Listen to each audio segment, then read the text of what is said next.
위자료는 생각보다 얼마 없어요. 사망을 했는데도 위자료만 놓고 뭐 7천, 8천 나올 때도 많아요.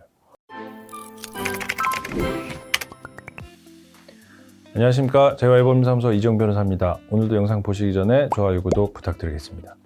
오늘 영상 내용은요, 사랑니를 뽑다가 치과에서 이제 턱이 부러졌는데 병원에서 이제 별다른 조치를 취하지 않았다, 이제 이런 뉴스가 나와서 이제 뭔가 하고 봤더니 이제 이분께서 이제 사랑니를 뽑기 위해서 병원에 갔는데, 말 그대로 치과에서 사랑니를 뽑고 난 다음에 턱이 너무 아파가지고 나중에 다시 병원 가서 엑스레이를 찍어보니까 이제 뼈가 부러진 거예요. 턱뼈가 부러졌던 거죠. 이제 막 사건이 발생했으니까 이제 법률적으로 이제 진행이 되겠죠. 물론 뭐 법적으로 꼭 진행이 돼야 되는 건 아닙니다.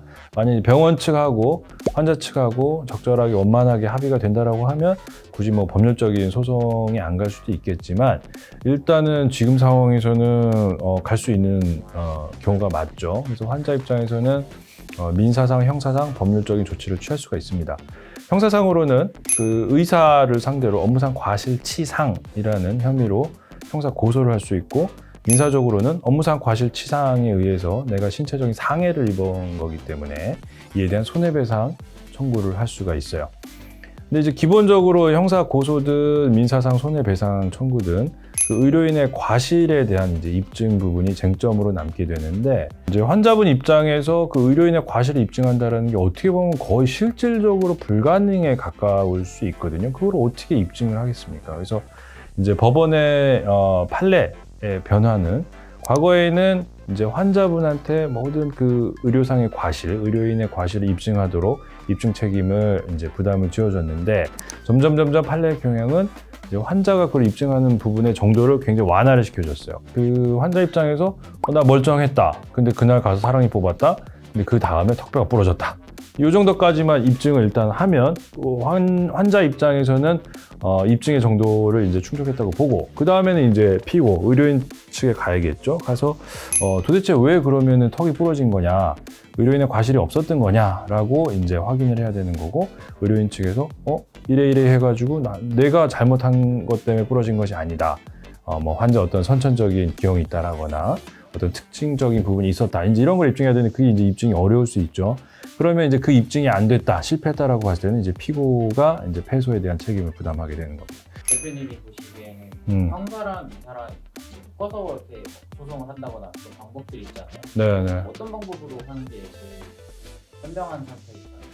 일단은 그거는 뭐 이제 환자분 성향도 되게 중요하긴 한데, 가장 현명하다고 하는 거는 일단은 소송이 능사는 아니니까, 물론 제가 변호사니까 소송하십시오 이제 뭐 이럴 수도 있지만, 근데 이제 의뢰인의 이익을 놓고 봤을 때는 소송이 꼭 좋은 건 아니거든요. 왜냐하면 이거 소송하면 분명히 2년, 3년 갈 수 있단 말이에요. 근데 이제 합의라는 거는 서로 오케이 받아들일 수 있는 합의 조건이 충족이 돼야 되는 거기 때문에, 환자분 입장에서 내가 받아들일 수 없는 조건입니다라고 하면 그때는 어쩔 수 없죠. 소송을 가야 되겠죠. 민사, 형사를 같이 가시는 게 사실 정답이에요.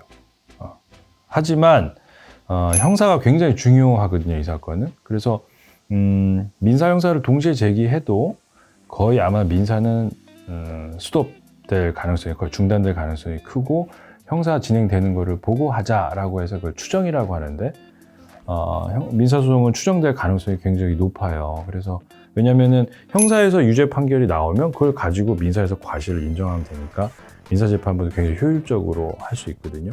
그렇지 않으면 민사재판부에서 생자로 다시 그 부분을 확인해야 되기 때문에 굉장히 이제 어렵고, 원고한테도 좀 어려울 수 있어요, 환자 입장에서도. 그러면 이제 또 딱 드시는 질문이 아마 그 생각이, 그럼 형사하고 나중에 민사를 하면 되지, 굳이 뭐 같이 할 필요가 뭐가 있냐, 이런 생각이 들 수 있죠. 근데 그거 더 늦어요. 왜냐? 민사소송이라는 게 굉장히 느리기 때문에, 뭐 하나 시작해 놓으면 답변 오는데 한 달 걸리고, 우편물 보내는데 한 달 걸리고, 기다리자라는 얘기하는데 6개월 걸릴 수 있단 말이에요.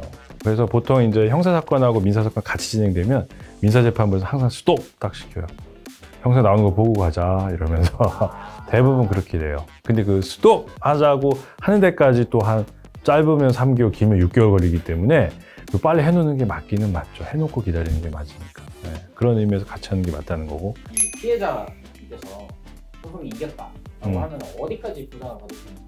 그러니까 이제 그 손해배상의 범위 문제거든요. 참 이거 법률적으로도 얘기하면 한도 끝도 없는데, 일단 기본적인 거는 지금 들어간 치료비, 이 턱을 다시 이제 봉합하는 치료비, 그다음에 앞으로 또 들어가야 될 치료비, 그다음에 좀 법률적 복잡한 부분이긴 한데 내가 노동 능력에 상실이 있었느냐 없었느냐를 판단해요. 쉽게 얘기하면 내가 말을 많이 해야 되는 사람인데 턱이 이제 나와가지고 말을 못해서 일을 못하겠다. 그러면 내가 원래 노동 능력이 이만큼이면 이만큼 줄지 않았느냐. 준 부분이 있죠. 여기를 또 금전적으로 평가를 해요. 이 사람의 나이, 직업, 그러면 지금의 월 평균 수입, 몇 살까지 일할 수 있는데 거기서 몇 프로 상실 이런 거 다 계산해가지고 그게 또 손해배상액이 되는 거예요. 젊으신 분들일수록 그 이제 일실 수입이라고 말을 하거든요. 벌 수 있었는데 못 벌게 된 수입, 그걸 이제 일실 수입이라고 하는데, 일실 수입이 현재 소득이 크고 젊을수록 금액이 커질 수밖에 없죠. 그러니까 하여튼 기왕 치료비, 향후 치료비, 그다음에 일실 수입, 그다음에 정신적 피해. 위자료는 생각보다 얼마 없어요.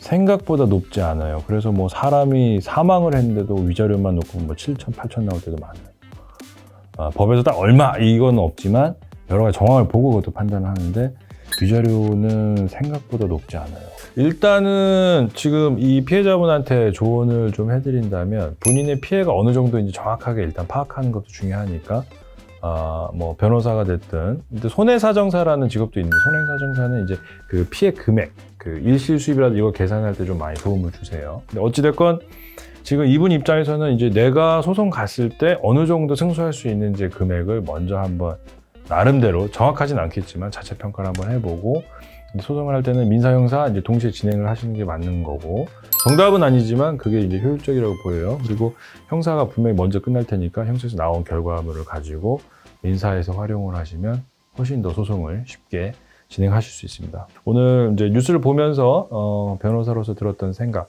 관련해서 간단하게 말씀드렸습니다. 오늘 얘기는 여기까지였습니다. 감사합니다.